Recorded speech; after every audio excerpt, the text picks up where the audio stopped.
Welcome back to the Made Podcast. This is Max Feldman. Looking forward to bringing you episode 2 today. Going to be doing something a little bit different than last week here. We're going to be bringing on a few guests. We're going to start off with Team Takeover's head coach, Peach Jam champion this past spring and summer, Jamil Jones. Talk a little bit about their group. Talk about how they finished the job down in North Augusta and a little bit about their culture. After that, we're going to bring on MVP of our 8th grade finale this past summer down in Augusta just a few weeks ago. King Gibson from Team United, talk about his game, introduce you to him a little bit, and talk about some next steps for him. And then after that, we're going to wrap it up with my guy, Tony McNiff.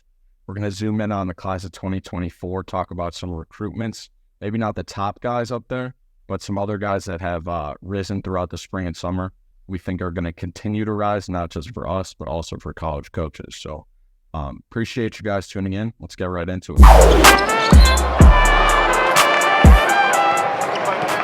All right, I'm here with Jamil Jones, head coach of Team Takeover 17s, and the guy who's been around the Team Takeover program for a long time now, right, Coach? Since the conception. Oh, man. How long has that been? 2009. I had a short stint when I left to go coach college, and then I came back in 2019. Gotcha. Okay, so seen a lot of good players come through the program for sure. I have. Okay, so getting into this year's run, obviously big part of that Team Takeover 17s group. Just looking back to last year, I know Team Takeover 16s won Peach Jam. Your 17s fell in that championship game and had a lot of guys who were playing up at the time. So how much value do you think that paid this year, just in that experience for both groups? I think that was huge for us. I think last year's run, it kind of catapulted guys like the Pats, the Isaiahs, the Donnies, and Darrens, because they didn't have to lead, right? Like the Sean, JaCoy, JQ, Malik, Thomas, Jay, Winston, those guys really, really led, and they allowed for the younger guys to kind of fall in line.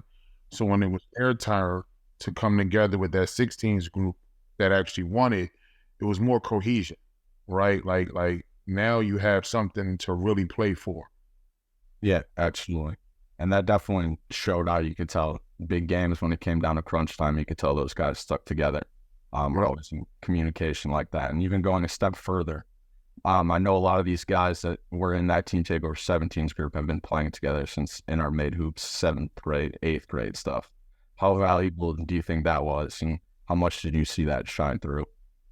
I mean, it's interesting. So me and Donnie, we just were together at Jason Tatum's camp, and we talked about that. Like, I came back when him and Darren and those guys were in the 8th grade, right? So, like, yeah, like that relationship and cultivating and that cultural side of things, like, you can't duplicate that, right? Like, to understand over time, like, the cadence of an individual, but also earn and build trust because you have been through the program, you know what the program stands for.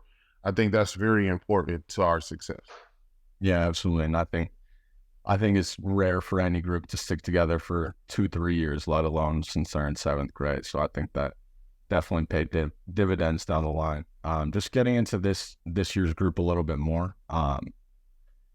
The guys, especially on the defensive end, let up just 56 points per game through the regular season. I know that was definitely the lowest in 𝘼yl, I think, by even a few points, probably 3 or 4 points. I think the shot making, Darren Harris, like a lot of the offense down the line, grabbed people's attention and was kind of the thing that stood out. But what do you think made you guys so tough defensively? I mean, you just hit on it. Going back into, say, April, because, you know, we started a little late this year with the whole go thing going on and the bulk of our guys going to PVI at that time. You know, that was the one thing that as a coach, I've always prided myself on. It's a program staple, right? We're a defensive program. The country, they understand that. But going in, it was the only thing that we knew that traveled in the sense of like Darren's shot making down the stretch. It was great. Darren's had slumps not making shots, right? You know, Donnie's played well. Caleb Williamson, who's an elite wing at times, struggled offensively. I never worry about that, right? I tell those guys, don't worry about the next shot. Get back. Let's build the wall. Let's defend. Let's get a stop, because if we can eliminate other people from scoring, at some point the ball is going to go through the hole for us. Absolutely. And I think people questioned after maybe session 1, session 2. Obviously, offense was rough at times. Like you said, it was a little bit streaky at times. People were wondering what's happening. Are they not? Obviously, going into it, a favorite, just coming off what your 16, 17s did. And then maybe after session 1, session 2, people were questioning what's happening here. And then obviously down the line, like you mentioned, those shots started to fall and everything kind of fell your guys' way.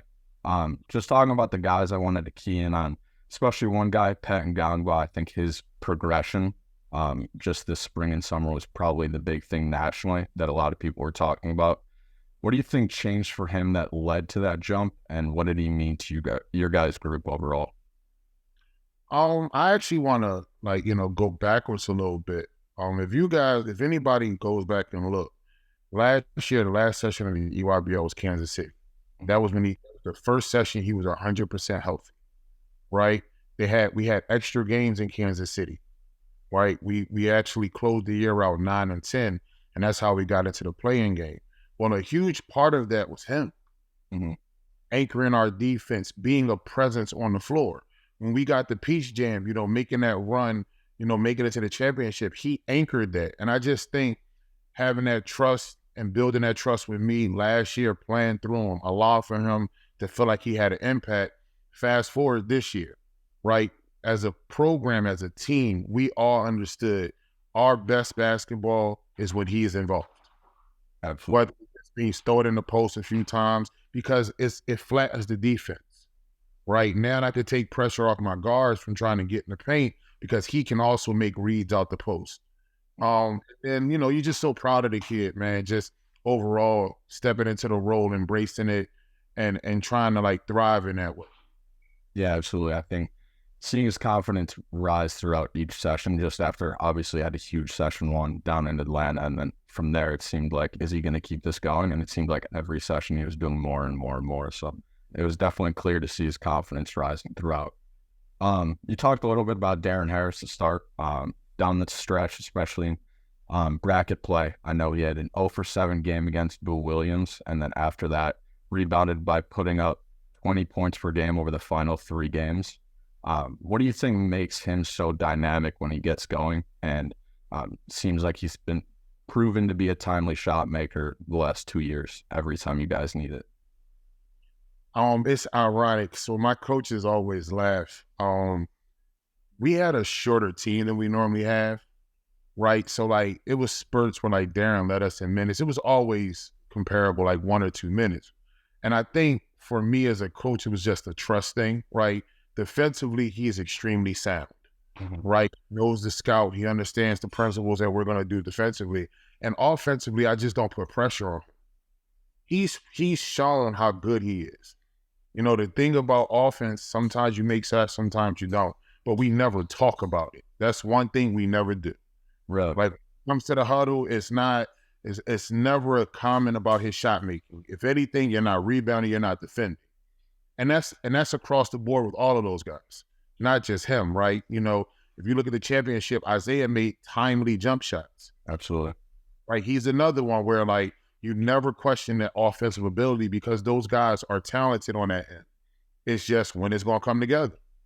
Yep, absolutely. And it seemed like when you guys needed it most, even when Darren was down a little bit just to start bracket play, you had other guys step up and just found ways to win, even when shots weren't falling. I think taking a step back a little bit from this summer's run in general, I know you talked about it a little bit and you've been around the program for a while.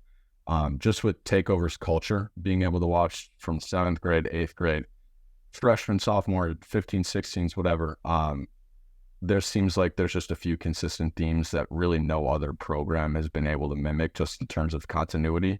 Talked a little bit about defense, guard play, just toughness, and being able to just stick in close games. Might never be a blowout, but just sticking in with a few points, and then when it comes third quarter, fourth quarter, just being able to make those runs. It's not just a theme with the older guys, but it seems like it's a theme with the younger guys too. So what do you think you guys preach, or what do you think it is that instills that in all of your groups? I just think it's just the family support that we get as a program. Putting this jersey on is not easy, right? Because we strip you down individually to build you back up. right? And when I say that, meaning the minute you put that jersey on, you have a bullseye on your back. And it's not one that you've earned, right? That bullseye comes from, like you said, years of doing stuff a certain way. Mm-hmm. So like getting the parents, getting the teams and the players to buy in and understanding that, one thing that we're big on as a program, we support each other, right? Starting in September, I'm right back with 8th grade. 8th grade and 7th grade are in the gym together, right? 6th grade and 7th grade are in the gym together. We're always around each other, right? Like that was one of the lifebloods of the program early on. Iron sharpens iron. So in order for us to be the best version of ourselves, culturally across the board, we have to have the same song and sing the same sheet of music. Yeah, absolutely. And I think kind of goes into like, there's not a lot of groups where the 17th coach is also coaching the 8th grade guys. And I think there's another level of, maybe it's not motivation, but competitiveness and just toughness that comes from seeing a guy do both and be a part of so many groups that have found success. Talked a little bit about iron sharpens iron. I wanted to ask you about a guy who's coached at the high major level in college. Just what do you think playing in EYBL, playing in that stage down in North Augusta where there's a million people, there's NBA scouts, there's college teams recruiting these guys heavily, big names that these guys have been watching since they've been growing up. What do you think just that atmosphere and the grueling, just set 4 sessions all leading to that moment? What do you think that does for guys at the next level, at the big stage? I appreciate you even mentioning it. Like clearly my background, I've coached at every level of college basketball, as high as the ACC. Mm-hmm. One thing that I try my best to do is to prepare my guys emotionally for that environment, right? And like I have a theme, a nuance that I tell my guys: love who love you, right? Like at the end of the day, you're not going to be the best version of yourself over 4 or 5 games. It's impossible. But you can be consistent. I sat in that seat, so I know what those guys are looking for. Good coaches are never going to tell you to do things that contradict what your coach is telling you to do. They're going to evaluate you long term. So they're going to be able to pick and choose the things that currently transition. And I think that's been really good for my groups, because even going back to even when Keith was coaching, having his background dealing with college coaches for so long, you're able to convey that message and your parents trust it, where, they're not out here hunting scholarship offers. They're going to come. Mm-hmm. They're going to come, right? Like your success is going to be built on wins and losses first and foremost. The more games you win, the more opportunities people get to see. Yeah, absolutely. Nothing. Obviously, it's a great group team that was very deep, one piece gem, but got a lot of guys going high major, a lot of guys that will continue to go high major. So I think that definitely shines through for a group that goes so deep. Talking a little bit, just to wrap it up, talking about some other groups. Obviously, you played against the best in the nation from all around the country, whether it be Peach Jam, whether it be 4 sessions. Do you think there were any guys, 17s level, that impressed you particularly that you're excited to continue watching? Oh, yeah, it's a ton of guys. I mean, I think the next couple of classes are extremely talented. Clearly, Stokes and AJ both played up, that they're babies, 9th grade going to 10th grade. Those are 2 elite talents that are coming up. Clearly, we know the Coopers, but even going back to that Drive Nation game and pool play, I can't recall the kid's name, but number 24 for them, he's an underclassman, right? And he had 17 rebounds against us, right? Like that's a kid that I'm like, oh, no different than Expressions, the wing that plays with AJ. He's an underclassman. Yeah. So, you can go across the board. I think the next couple of classes are as talented as they get, including us. Clearly having Derek Dixon and Chris Gerdak and those guys in our program, like we're talented as well. And that's what makes the EYBL the standard, right? Because you can pinpoint and identify what's going to be happening over the next couple of years, because you get to see a bulk of the best talent in one gym a lot of times. Yeah, absolutely. I think that 2025s, 2026s were definitely front stage and definitely had people excited, really all spring, summer long. But just wanted to thank you for coming on. Appreciate everything here. All great stuff, and great to hear about a group that was pretty successful, but not just this spring and summer, but also goes back pretty far. So Thank you for coming on. Appreciate it. No problem. I just want to in closing, again, just congratulate, Donnie, Darren, Pat, Isaiah, Justin, Caleb. Whew, I'm a little flustered, but there's a few others. I can see faces. I can't get all them. Nick, clearly, little Nick Lewis, can't forget him. Oh man, Big G, Garrett, probably the best personality, the best culture kid you can ever have. Never hungs his head, never gets down on himself. When his number is called, always ready. I want to congratulate this group as a whole, because they came together. We haven't lost a game since May 10th, right? We won 16 straight games, but we did it under the radar, right? We did it where a lot of teams were getting more publicity because of how we started. And that was something that as a group, they never hung their head about. So I have to commend them for that. I have to give them all the praise because, again, they cemented themselves in the history books now. Absolutely. That's big time.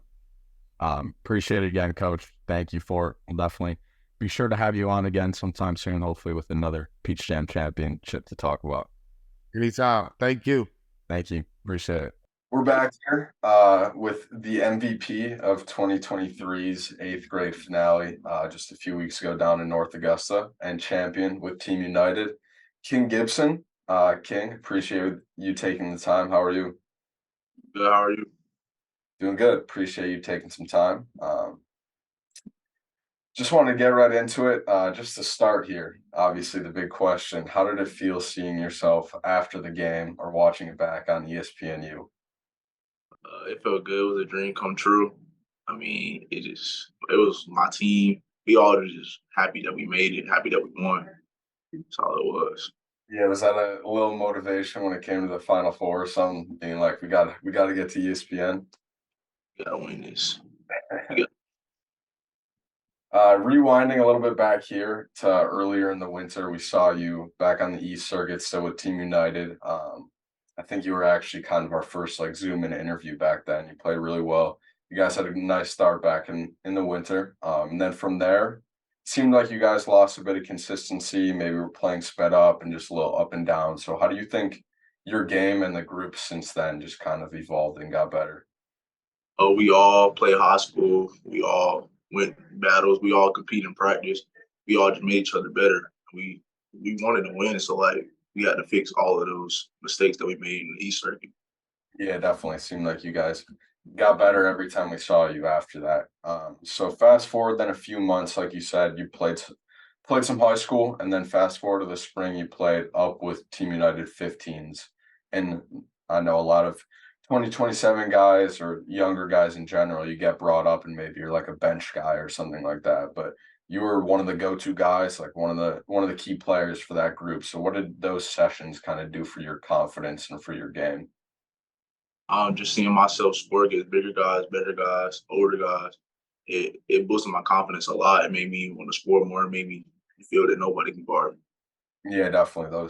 That was definitely clear. It seemed like you were much more aggressive right away at finale, just coming off that, and obviously played well with United 15s in the spring. So then fast forward back to finale, coming back to playing some guys that you were used to playing during the winter and playing some guys from all around the country that you hadn't played yet. I wanted to ask you, obviously, not just you for Team United. You guys had a great group. You guys were deep and had a lot of guys that played well. Wanted to ask you specifically about Charles. I know he came on late with you guys during the winter, and it seemed like to me, obviously he's a big guy, good athlete, but it seemed like fast forward to finale, like he had just gotten so much better. I thought he was probably one of the best defenders there in total. So what stood out about playing with him, and what's something that just impresses you with him? Charles, he's a great defender. He works hard. He gonna get you what you want. So working with Charles, playing with Charles, I know he gonna get his buckets. I know he gonna block shots. He gonna get rebounds. I know he gonna do all that. So having a big guy like that, it just takes a lot of burden off your shoulders. Yeah, I was gonna say definitely for you, someone who's very good defensively in terms of getting steals and getting out and starting the offense going the other way. It must be fun playing with a guy who you can take some risks defending on the perimeter because you know you got him behind you. Yeah. And then another teammate, Zaire Phillips as well, a guy who seemed like he made big shots every time you guys needed it at finale, especially down the stretch. So what did his presence kind of mean for you guys? It seemed like he's just someone who like has endless confidence in his own game. Yeah, him knocking down shots, him playing that well, him playing defense, him doing all those things really helped us make it to the championship. He was one of the most contributors, probably more than me, one of the most contributors going to the championship. So Yeah, he definitely had some big games. It seemed like he swung some games for you definitely down the stretch there. yeah. Um, in the winter, you guys played against a bunch of the top players on the East Coast. Obviously, you had seen some of those guys before.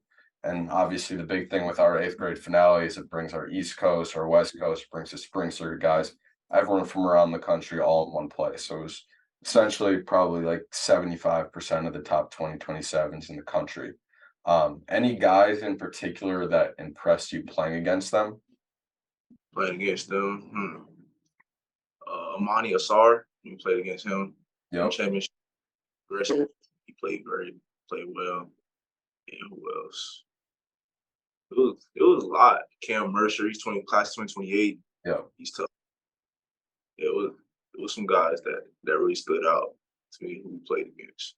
Yeah, Sure. definitely. Any guys specifically playing E15s with United up that really impressed you or was kind of like I got to step up my game because this guy's going at me?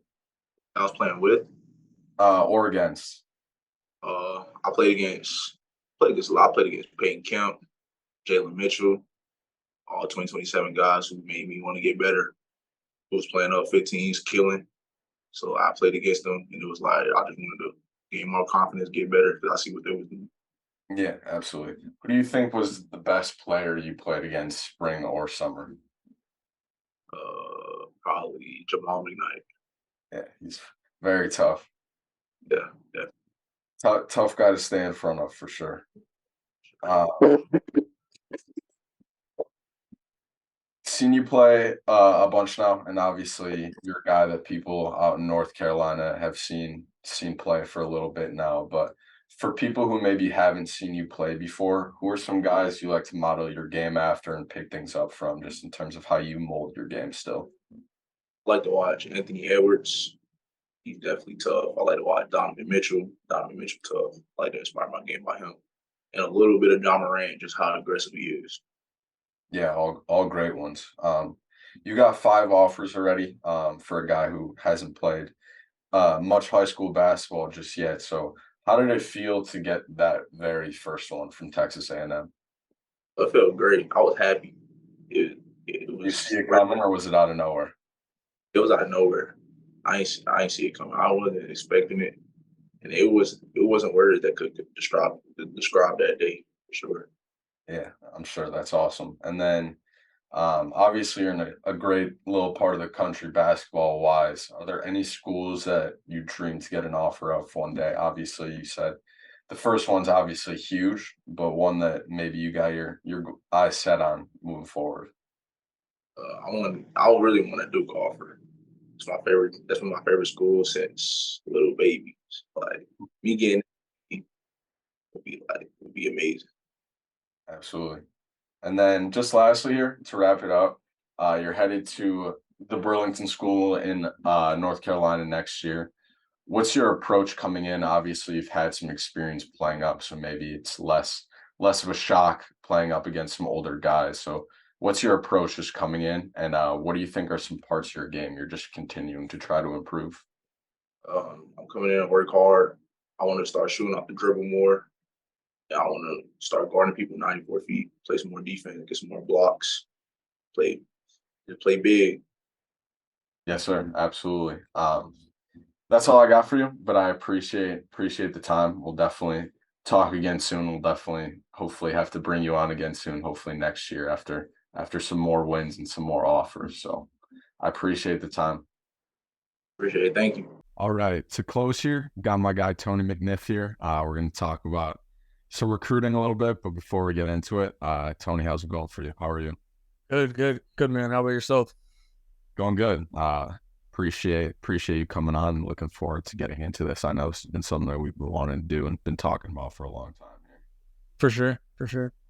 All right, so the summer coming to a close now. Obviously, Peach Jam wrapped up a few weeks ago. Got like Jason Tatum camp and a few other things just coming to a close. But for the most part, 2024s are done with basketball for the summer. I wanted to talk about some undervalued recruitments. Obviously, guys like Dylan Harper, Trey Johnson, Flora Bidunga, other top 10, top 25 guys have some highly contested recruitments that got some blue bloods, everything like that. But I wanted to hit on some other guys that maybe it's me, maybe it's you, or maybe it's both of us that are higher on these guys than most people and are maybe leading some undervalued recruitment. So to start off, wanted to hit on two guys that we have in our top 10, Jamil Jones, obviously a guy we have in our top 5, and 𝘺aximizing, a guy right outside the top 5. Two guys that we both like a lot, I think, and two guys that I think have pretty interesting recruitments. I know Jamil Jones, I think he's down to, what, is he 6 or 8 now? I believe it might be 5. I think it's Alabama, Kansas, Miami, Syracuse, and Villanova, I believe. Got you. So 5 programs that have had a lot of success with guards for sure. And I know Jaleel was one that a Kentucky was involved for a little bit, and I know some other programs showed interest but didn't end up making that top 5. So where do you think he kind of goes for here? Where do you think maybe is a spot that is a favorable landing spot for him? To be honest, I mean, I think Alabama has made a really good late push with him. And obviously, they shoot some of the most threes in all of college basketball. So that right there is a good fit. I know Kansas got involved pretty heavily with him, and they've also been on him. Another school I wouldn't sleep on here, though, is Syracuse. I think not necessarily hometown pitch, but will still be somewhat close to home. They obviously got Donovan Freeman already, and I think Coach Autry has made some really good progress in being there for only a short time as a head coach. Yeah, absolutely. I think Alabama was kind of the first one that came into my mind too. Just a guy that I feel like fits their pace, a guy that just plays freely, can get up a ton of threes and shoots it from well beyond the arc too. And I think Miami, even one we didn't talk about, but they obviously had a ton of success with guards, and obviously the NIL doesn't hurt back in there. Definitely. 𝘺aximizing, on the other hand, a guy we have just outside the top 5 there. I know he was just on campus at Gonzaga. I know he's got Indiana. He's got a bunch of others, but one I think that's continued to get better and better. Obviously, playing at Montverde, might not get the opportunity you would have previously playing with McDonald's All-Americans every year, but I think a guy that FIBA play recently and then into this year, I think he's a guy that can really take off, and I think he's my number 1 guy in terms of a candidate to jump into the top 5. What do you think of just his recruitment and how that's going there? I mean, I think he's honestly, the big thing with him is he's just gotten consistently better. He's gotten more productive as well. And like you mentioned in FIBA, he was one of the most consistent players on that entire team that featured multiple guys who are already in college. But recruitment-wise, I know Indiana's been doing a pretty good job with him. Like you said, he was just at Gonzaga. I'm pretty sure I heard some buzz that he was possibly going to visit Alabama as well. And then another school that I think is really somewhat a sleeper here is he did grow up in Athens for a little bit in Georgia. And I'm pretty sure Georgia was also his first offer as well. So I think they've kind of seen the potential with him for a while, and they could definitely make some noise in this recruitment too. For sure. It seems like they've hung around and kind of just been in their recruitment from the beginning. And obviously a guy playing Pro 16 circuit maybe, and obviously at Montverde wasn't their main guy. Who's probably a rotation guy. So maybe a guy that hasn't blown up yet to the capacity that we thought, but maybe a school like Georgia who's just hung around and been consistent with the relationship there could make a leap at the end. Definitely. And then moving down the list outside of our top 10, moving down to, I think he's 23 now. Nick Cody, a guy who's really taken off this spring and summer. Saw him last year with Southern Assault down in Rock Hill at Adidas. Was really good, but was primarily just like flashes. Big hustle guy, great athlete, and I think this spring and summer he's a guy who's just really put it all together. Big time athlete and does a lot of things well on both ends of the floor, specifically defensively. But I think I saw he's down to, what is it, top 7 now? Yeah, I believe top 7. And do you know if any visits or any like momentum there with him? I know he's set to take a big slate of visits in the fall. I want to say it's all 7 finalists. It's like almost every weekend in September and October, I believe. Gotcha. Okay. And I think the one that jumped out to me first, I think when I saw that list, that visit list was Houston. I think the one that just kind of makes a ton of sense for him. Like, great athlete, a guy who plays hard every single time, and a great defender, can kind of continue to develop there and continue to improve in areas we thought this spring and summer. What do you think? Definitely. I thought, like you mentioned as well, like the big thing with him is he's really starting to put the pieces together. Like you said, last year it was more so a lot of flashes, and now he's really starting to find his groove offensively and defensively. But like you said, Houston, I mean, that just pops out right away because of the fit. I mean, they've developed multiple guys of his mold and archetype. I also think TCU and Texas could make some noise there. I really have a feeling that he'll stay in state. Something about it, I feel that way. I mean, he's played in Southern Assault for a while. He's also played public there, so I have a feeling that he'll end up staying there. Most of those schools have been recruiting him for a decent amount of time, and a lot of new programs started to enter the picture this past spring and summer as well. Yeah, definitely. I think those 3 make a ton of sense just in terms of fit and guys that they've had previously as well. For sure.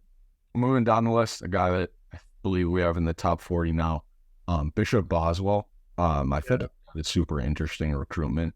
It seemed like every time coaches came to see him, like he had an offer the next game this past spring and summer. CP3 had a pretty good group, but a guy that's just continued to get better. Football athlete, so super strong, super physical, a guy that just bounces off of defenders and is a really, really good passer. I think he's probably got an argument to be the best, like, pure playmaker in the class. So what does his recruitment look like right now? And what do you think of some potential landing spots?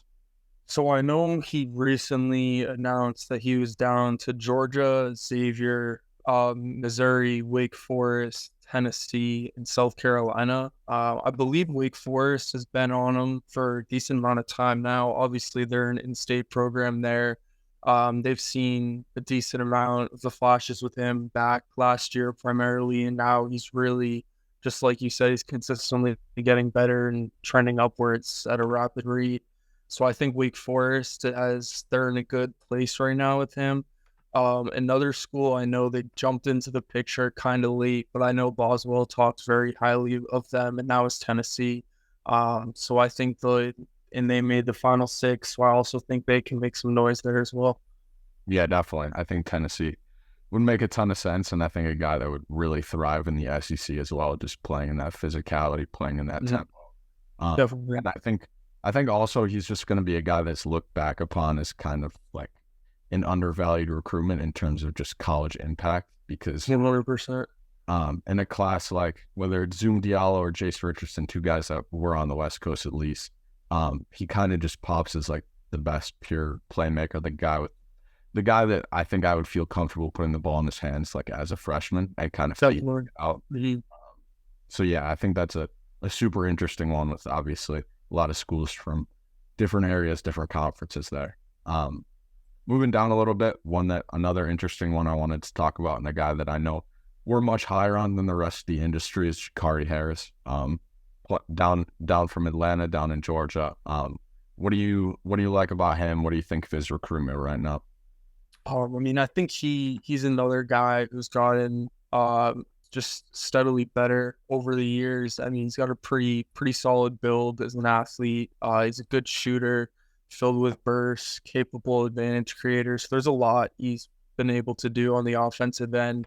Recruitment wise, I know he's taken visits to Purdue and Stanford. I think Purdue's in a great place with him, despite being in a completely different region. You know, they were on him pretty early, got him on a visit. I think that was great for them.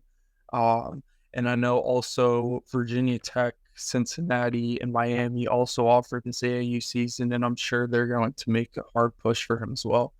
Yeah, absolutely. I think Purdue's, like you said, kind of the one that leaps out. They kind of have this nag year in and year out for kind of being ahead of the curve with guys that just really fit their style of play.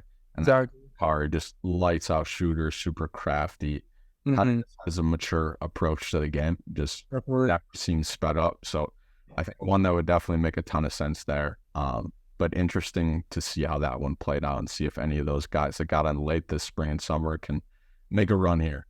Down the list again, get to a hometown guy for me, Angelo Ciaravino, a guy that's probably been one of the big breakout blow-up guys this spring and summer, especially this summer after the scholastic period. A guy that I've been super high on for a long time here. I think he picked up over 20 offers pretty recently here. You would know better than I would, but a guy that I love, and I think a guy that he's gotten stronger, he's gotten more athletic, and he's gotten more consistent as a shooter. And because of that, I think every time high majors I've seen him lately, it's just like, this is a guy we want to get involved with. Outside of progress, just a guy that plays the game the right way, always plays hard, plays both sides of the floor. So what do you think of his recruitment? What do you think of some schools involved in terms of landing spots for him? I know a lot, obviously, like you said, a lot of schools have gotten involved throughout the spring and summer. One that kind of popped out to me actually was Northwestern, just because it's a hometown school. They've had some really good success as of late there as a program, and I think they could definitely make some noise with him and potentially even land him down the road. Yeah, absolutely. I think that's a good one. Obviously, outside of the hometown stuff and the academics. He's supposed to take a visit there, I think, next weekend now. So they've done a good job with him, and I know they've been monitoring him for a while, and we're able to pull the trigger on that offer. So I think that's a good one. I know Nebraska and a few other Big Ten schools have just been involved with him.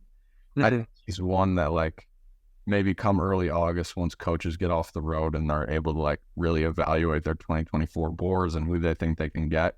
I think he's one that, whether it's a few other Big Ten schools or whoever it might be, I think he's one that could see another just little jump in terms of maybe an offer or two or interest that schools are trying to get involved with, just depending on their boards, because he's really like cemented himself. And I think throughout the spring, a lot of schools are coming to watch 𝘿evelopment, and he had a big battle with Illinois Wolves, just with a bunch of other Big Ten, Big East schools and ACC schools. And now I think it's been Angelo over the last month or so that's made that leap. So I think he's one that could see a jump in momentum coming on late. Another Midwest guy here moving down, another guy that I know we're much higher on than the rest of the industry, but Colin White with Indiana Elite, probably one of my favorite teams to watch this spring and summer. Just a deep group that really all knows how to play together and elevate the guys around them. And Colin White has been a guy that, playing with Travis Berry, playing with Floyd Bedunga, a guy that has been easily overlooked by just the talent around him. But now I know he's got a little Big Ten recruitment coming along. So what do you think of just where he's at in terms of recruitment and how that might look? So obviously, like you said, he's a guy who just simply plays the game the right way, affects it in numerous facets. There's a lot to like with him, from the feel, the shot making, really just the overall energy he brings to the floor. In terms of recruitment, I know Nevada, Stanford, Northwestern, Nebraska, TCU, and Ohio State all offered him this past AAU season. One that really popped out to me was Ohio State. Obviously, he's an Ohio kid, so that's kind of an obvious. Ohio State's a big program, so there could be some fit there. Also, another one that popped out to me was Stanford. I know that they've had a solid track record when it comes to, they've been recruiting pretty well the past few years. They've gotten some underrated guys, and I think that they could potentially, getting on him a little bit earlier than most, could do them well in the long run. Yeah, absolutely. It kind of feels like one for him where it's like a school could set themselves apart who was just involved early with him because he's just come along well, but a school who's seen what he can be, even around playing with that much talent, to like surefire high major guys. Someone who's maybe established that relationship and can get a guy who I think no matter where he lands, he's probably going to find a way, even like in a rotation role, to impact the game early, just because he's shown that he can scale up and play around really good players and find rebound, defend multiple spots, be a connector, all those things. So I think that's a really interesting one, and I think one that's going to pay dividends just in terms of college impact for sure. One we skipped over, and one that I know I just saw is taking a visit here today, a guy that I've liked for a long time, and Matt Hodge. Another guy that, especially during the spring, blew up like crazy. I think at the time I remember talking about it was like probably the high major recruit that no one in national media or scouts were really talking about. He had like 10 or so high majors already in on him, and just no one was really talking about him. I think he's a guy that we have top 60. Just a guy that I love his impact, love his approach to the game and his versatility. So where is his recruitment at right now? I know he's relatively open just in terms of schools getting involved. So I know that obviously, like you mentioned, huge stock riser, one of the biggest regardless of class over this past summer. And there was a huge variety of high major programs to get involved from across the entire country. Some big ones that stood out to me were Marquette, Villanova, Alabama, Florida State, Pittsburgh were some of the few that offered this past AAU season.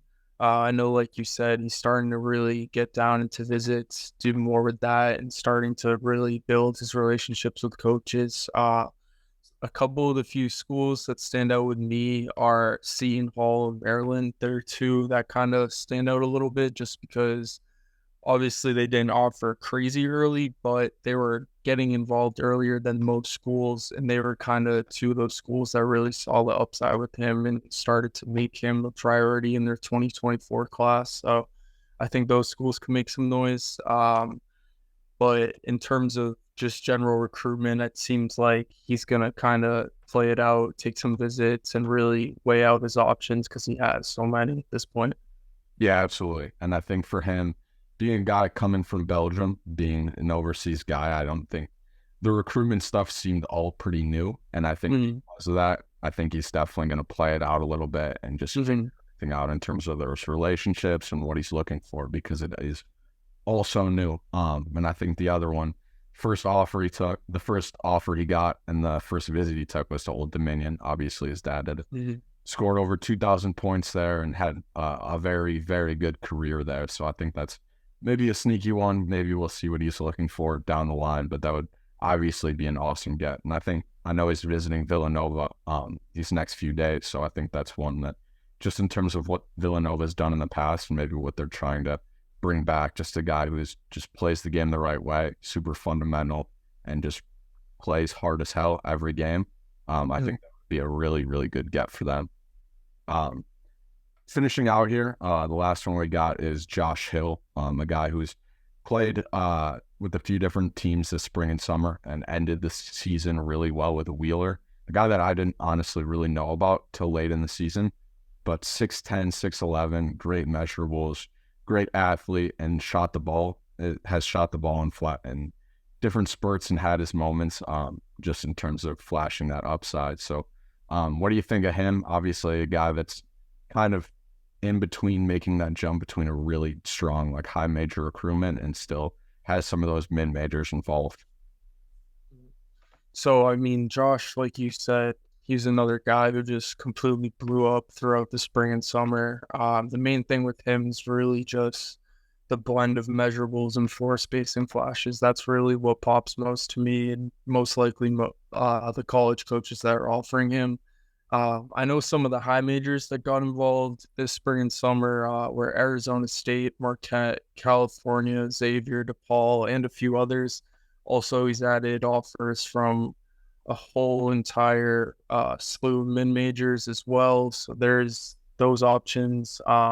A school that kind of popped out with me actually was Marquette, just because of the development track they've been able to have with so many different guys who come in as raw athletes and leave as much more well-rounded prospects with legitimate NBA upside. And so they kind of popped out with me. I know he's still obviously working through everything. It seems like he's been getting an offer a day at this point. So he's still trying to figure stuff out. But Marquette was definitely one that popped out early on to me.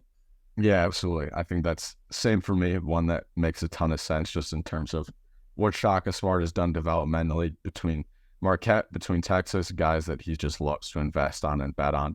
One of my favorite guys last year, 𝘼aximizing, was kind of similar, just crazy measurables, big time athlete, and could flash some shooting. And then also I have another guy this class, obviously smaller, but Demarius Owens, one of my favorite guys in the class. I think that would be a big time bet if they were to land Josh Hill as well. So definitely a really good one, and I know a guy that we both like a ton and have inside our top 100. So that'll be another interesting one to continue tracking as things get into the fall here.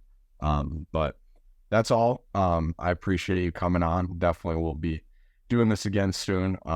Recruitments, whether obviously 2024 is getting to that point where I think a lot of commitments are going to come early in this fall. So it'll be interesting to see everything play out. But appreciate you taking some time, and definitely we'll be doing this again soon.